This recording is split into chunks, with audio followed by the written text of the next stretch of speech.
नागपूर येथे स्वातंत्र्य दिनाच्या कार्यक्रमानंतर तहसील पोलीस ठाण्याच्या आवारात खैके पान बनारसवाला या गाण्यावर नृत्य करणाऱ्या 2 पोलिसांसह 4 पोलीस कर्मचाऱ्यांना सेवेतून निलंबित करण्यात आले आहे।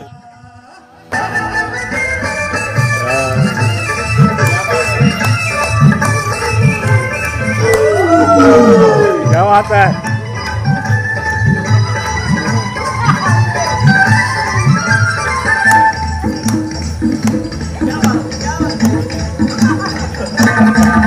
अरे राम तुम्हारी किसी चक्कर में पड़ गया हाय हाय हाय फसाई मैं तो सूरज पे चढ़ गया हाय हाय कैसा सीधा साधा मैं कैसा भोला भाला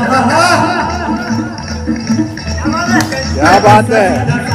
मैं कैसा भोला भाला जाने को गई में बड़े बड़े लोगों से पाला मिठी चूरी से हुआ भला छोरा छोरा किनारे वाला छोरा छोरा किनारे वाला खैके बनारस वाला तुझी जाए रंग पतंग का काला।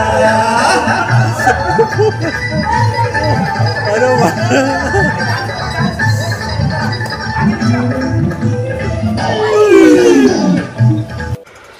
नवीन घडामोडी पाहण्यासाठी आजच आम्ही मुंबईकर 24 तासला लाईक करा, सबस्क्राइब करा आणि अपडेट रहा।